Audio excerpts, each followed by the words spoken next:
Russos brand family. We are family.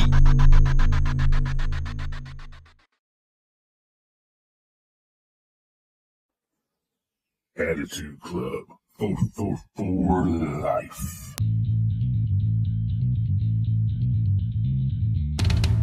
MLW's Barrington Hughes joins us on Generating Heat. Make sure you check out our Facebook page and give us a like at Generating Heat Podcast on Facebook. MLW's Battle Riot comes to you July 19th from New York City and on the BN Sports Network, so make sure you tune into that. And we are ready to generate heat right after this word from StevieRichardsFitness.com. Hey, this is Stevie Richards. I'm here to tell you don't necessarily need all this equipment to get in the best shape of your life.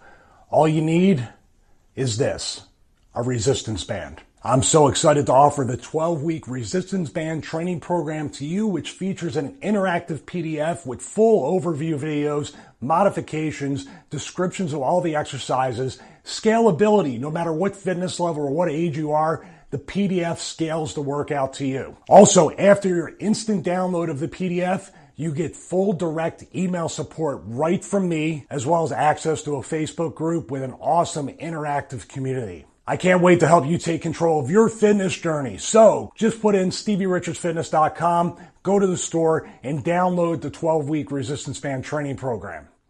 All right, guys, welcome to another edition of Generating Heat. I'm your host, JG, and I'm here with Mr. Barrington Hughes, the super heavyweight of MLW. What's up, man? How you doing?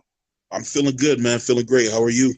Oh, man, doing great, doing well. This weather, man, is a little hot, but, you know, us big guys, we can't deal with it that good, but we got to keep moving, right?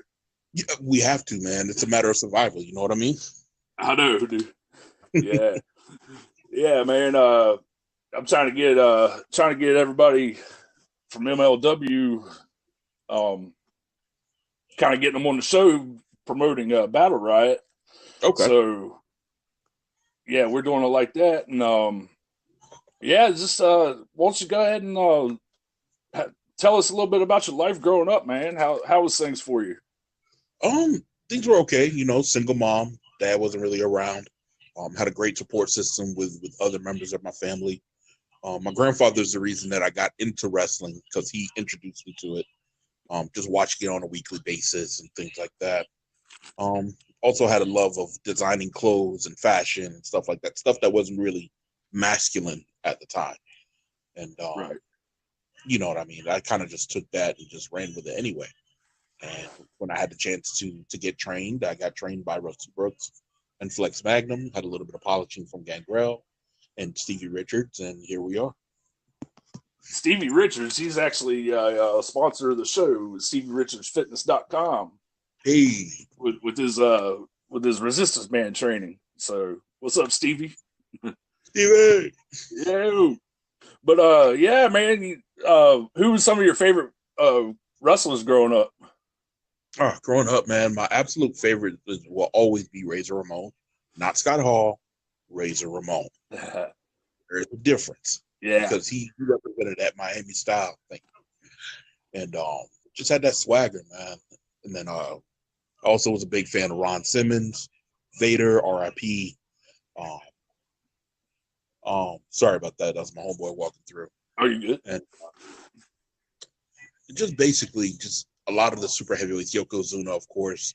When I was a little bit older, I kind of discovered a lot of the British style, Johnny Saint, Johnny Kidd, Marty McManus, Rollerball Rocco, David Finlay, who eventually became Fit Finlay, and a lot of others, man. Just I like a little bit of everybody. Yeah. Yeah, man. I didn't really get into British strong style until a little bit later, but I went back and I watched some of the stuff with Fit and with Johnny Saint. Johnny Saint was the man back in the day, dude. He was so good. Yeah. So if you guys get a chance to check anything out with Johnny Saint on YouTube, he's actually the NXT UK commissioner or general manager or whatever they're calling it right now. So right. But yeah, if you guys get a chance to go on YouTube and check out some Johnny Saint matches from back in the day, it's breathtaking, some of the stuff that he did. And he paved the way for a lot of guys in your Marty Scurll, your Zack Sabre Juniors, your Travis Bankses, guys like that use that more technical, elaborate style. Pete Dunne and your others, Yeah, he was kind of the groundbreaking guy to bust through all that with the Knights and all that over there. Absolutely. So you said you started training. When did you start training? I started training December of 2010 with Rusty Brooks and Flex Magnum. Did about 7-8 months there, and I had my first match September of 2011. And you had that with Flex also, right? I did. He was my very first match. Nice. Now tell us about the gimmick, man. I know you talked about your fashion growing up, and I see a lot of that swag with you right now. Is that like who are you kind of basing that off of? Because I got a guy in mind that you remind me of from back in the day, but I just want to hear your take on it before I tell you that. Sure.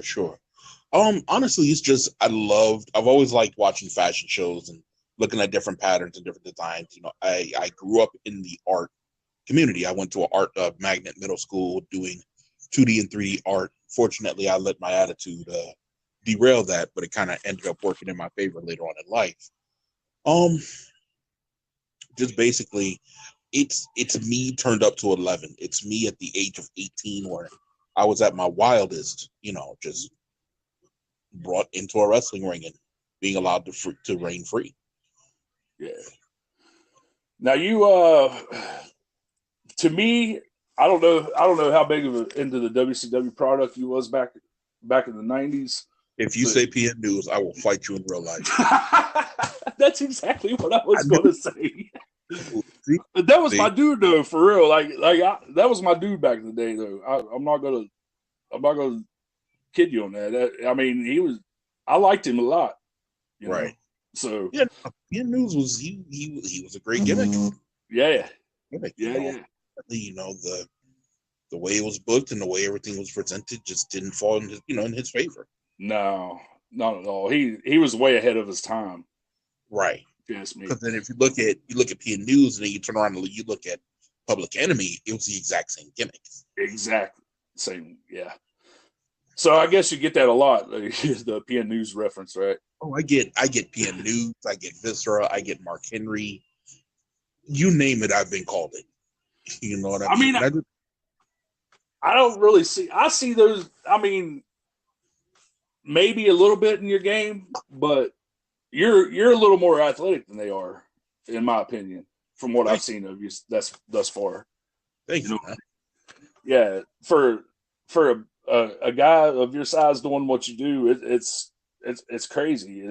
And like, what was your background growing up? Did you have any kind of athletic background at all? Played a little baseball when I was young, like 5 to 6 years old. Yeah. And I played a little football in high school. And I played a year of semi-pro football when I was 18, 19. And that's pretty much it. Like, I never really was like a stellar athlete when it comes to organized sports, just because I didn't like to take direction. Yeah. I was a hothead. I wanted to do my own thing, and I wanted to be the man, but I just didn't want to follow direction. I was a football guy too, but summers doing 2-a-days killed me back in the day. I don't know if they still do that back in school now, but I did a couple years of 2-a-days, and that was it for me. I wanted my summertime back. Right. So now you got up and you was doing your thing around the Florida Indies for a while, and you got the call from MLW. How did that go down? Yeah, honestly, man, I saw a press release from them saying that they were going to do a one-off show, and they were getting ready to come back. And, I was like, you know what? I'm just going to take my chances.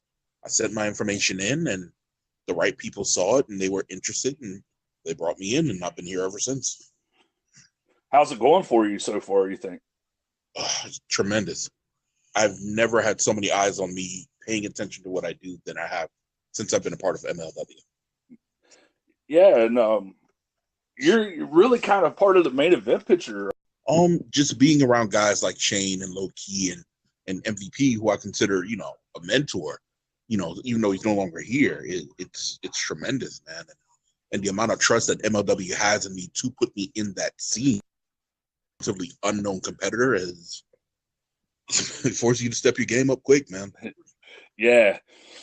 Are you getting more comfortable like with each taping, like being on TV and things and stuff like that? I gotta say I wouldn't say more comfortable. It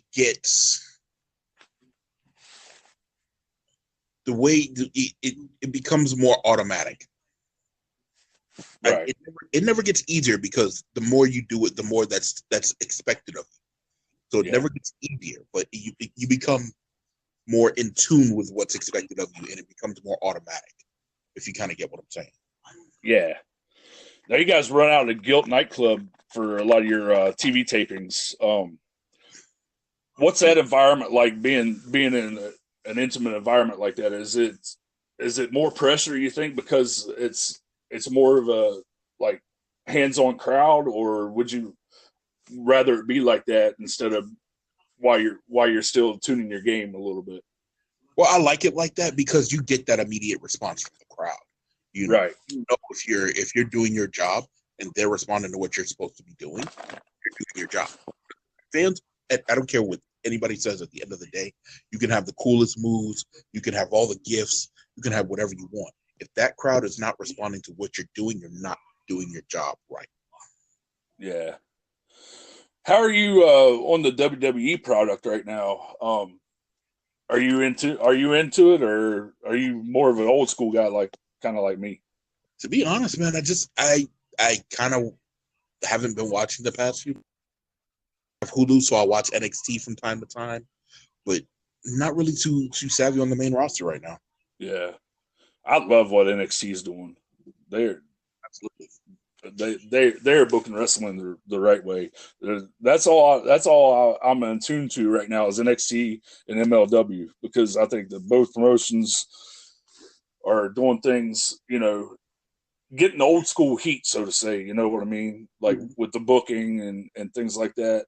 It's consistency. It's storytelling. It's stuff that's going to pull you in and keep your attention. Right. It doesn't insult your intelligence for sitting there watching. You know what I mean? It doesn't insult your. Yeah. It doesn't insult your intelligence. It it's not playing to sponsors, and you have to answer to sponsors and things like that for everything that you do, and it's just.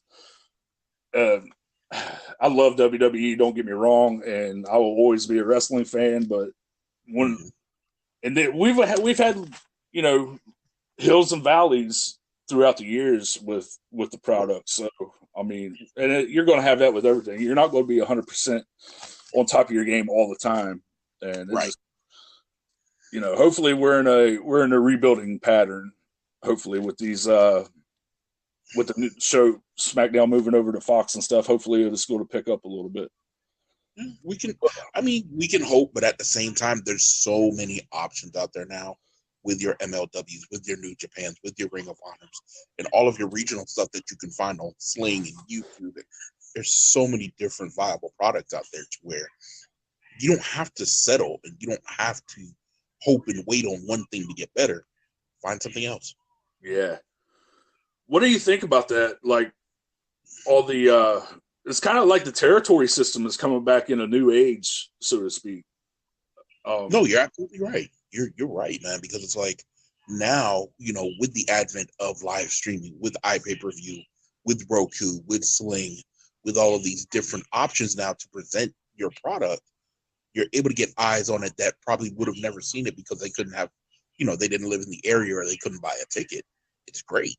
It's great because you're able to put your guys out there, and hey, maybe, maybe that presentation will get them to the next level they want to get to, or get them across the country to another promotion, and then it becomes that, like you said, the rebirth of the territory, where it's not necessarily a region, but it's giving you that opportunity to get eyes out there and really expand on what you want to do. Yeah. What's your take on what happened with Hiromu Takahashi this past weekend with his broken neck? Do you think that some guys need to slow down a little bit with their style, or do you think it was just a freak accident? What's your take on that? I think it was honestly, I think it was a freak accident. I think, it was just maybe just bad timing. Things happen. We know this is not ballet. And I'm not blaming Dragon Lee for this because, again, things happen. It's no one's fault. We know what we signed up for. And it's like everybody that's like, oh, he needs to change this, he needs to change that. It's like, no, he's been doing this for years. It's not necessarily that. You just have to be careful. And you can be the most careful person in the world and still get hurt. I can be safe my entire life and step outside my door and get hit by a truck. Yeah. What are you going to tell me I shouldn't step outside? So, I have all the thoughts and prayers to Hiromu, and I hope he makes a quick recovery. Have you talked to anybody? Do you have a update on a status or anything? Because I've been searching around and it's been quiet on that front. Nothing yet. And I think when it comes to something like that, I think we should respect the competitor's privacy. And when they are ready to put out a public update, then, we'll definitely get there. But I personally don't have anything at this time. And again, we pray for Hiromu and hope that he makes a full recovery. Yeah, that's first and foremost. Put wrestling aside. He's got a family. I'm sure he's supporting, and you just hope that he makes it to where he can live a normal life. Exactly. Because we just recently had, my boy Tomoaki Honma just come back from a neck injury. And he just got back. We're still waiting on Takayama to come back. Yeah. It's like it's scary. It's scary to see all these super talented guys get hurt and then, don't know what's gonna happen next. Yeah. What's your end game with the wrestling business? Do you want to go all the way to the top, or are you happy working the indies? What do you want to do? My end game, I love being with MLW. Yeah, I'm going to continue to be with them as long as they have me. My end game, though, is Japan. That's where I want to be. Everybody's like, oh, you should go to WWE. And it's not to say that if the proper offer came along, I wouldn't take it. But I don't think I'm top on their radar. I'm going to go somewhere where, hey, I can, one, get the experience I want, and two, be in front of the type of audience I want to be in front of. Right. So, Japan has always been my end goal, and everybody looks at me funny when I say that, especially non-wrestling, my family and non-wrestling folks are like, well, why Japan? They look at wrestling totally different than we do. Yeah. You ask somebody, they're like, oh, well, they're like, oh, you like wrestling? Oh, it's fake, right? And it's like, okay, we get it, Iron Man isn't real, Cindy Fox isn't real, Easter Bunny isn't real. We get it. Man, I'm telling you though, that word "fake" it's like nails on a chalkboard to me. Anytime that any of my friends say, "Oh, you're covering that fake stuff now, huh?" No, I'm covering a bunch of athletes that are telling stories that are scripted. Scripted and fake are two totally different terms and two totally different worlds. Yeah, and a reality TV. That's fake. Yeah. But you say that, and people get in a huff. They're like, "Oh no, dude, that's scripted." It's the same thing. It's entertainment at the end of the day. Yeah. So yeah, it's just something that drives me up the wall every time somebody says something like that. But I'll tell you something that's not fake, man, is this Jordan and LeBron debate, man. What side of the fence are you on? Man, listen. If we're going by pure numbers, if we're saying, okay, we're going to leave all of the external factors out, I'm going to have to say Jordan. But then if you look at it as who do I feel is a better person? LeBron. Yeah. LeBron's to be the super athlete, and I'm going to put LeBron over here, but I think that Jordan on the court kind of made everybody around him better. But then also look at who Jordan, and people fail to realize this. Jordan had a team. He had backup. He had Scottie Pippen. He had Dennis Rodman, Tony Kukoc, B.J. Armstrong. You know what I mean? His bench was stellar. He had Phil Jackson, who was a phenomenal coach. You know, people forget that kind of stuff. Yeah. And then you look at LeBron has been fighting an uphill battle for years. And when he finally had that proper direction in coaching when he came to Miami and was able to get over that hump and then went back to Cleveland and did it again, then it's like, oh, now everybody's like, oh, but he couldn't do it then. He didn't have the proper pieces in place. They didn't want to bring the proper players to help support his, what he's trying to do. The coaching was subpar. The GM had it out for him. He was always playing behind the 8 ball, where essentially had carte blanche. No. So what do you think about him being a Laker now? I think, honestly, everybody's making a big deal about it. I don't think it's a big deal. I really don't. It's only his 3rd team he's played for in his almost 15-year career. And you have other players that have played for more teams. Look at Shaq, for example. Yeah. Shaq played for 6 teams in his entire career. Nobody blats an eyelash at that, but because it's LeBron and, everybody has an opinion about LeBron, he's a polarizing figure, people forget that Jordan played for the Wizards. He played for a 2nd team and did nothing. Yeah.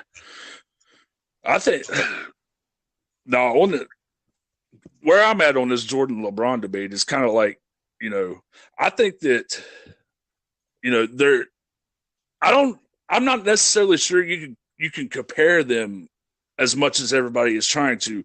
And here's my reason why is because Jordan and Kobe were more alike than Jordan and LeBron. And then, so between those two is, I think, where your debate is. And then on the other side of the coin, you got LeBron kind of doing what Magic was doing back in the day with the Showtime Lakers, kind of that point forward, coach on the floor, everything.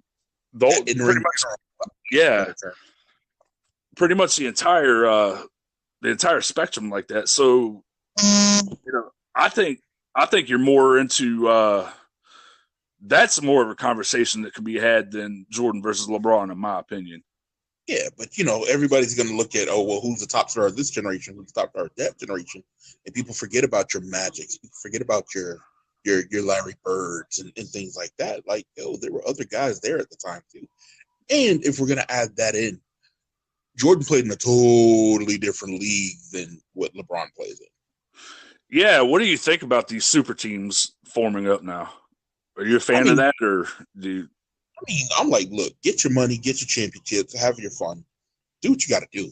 I don't care. Whatever makes the game interesting, because now it's becoming like a video game. Now you have these super teams, and now it's going to end a lot of those dream team debates. Yeah, Battle Riot's coming up July 19th, New York City, man. What's the plans for you? Are you in the Battle Royal? I am. I'm in the Battle Riot itself.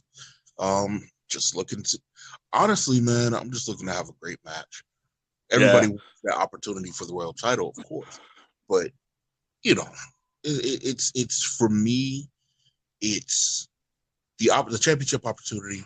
And not only that, it's to be able to perform with a company that I love being a part of. It was at this point where Wi-Fi issues took control and we could not finish the interview with Barrington Hughes, but we will have him back on in the near future to finish up. And thank you all for listening.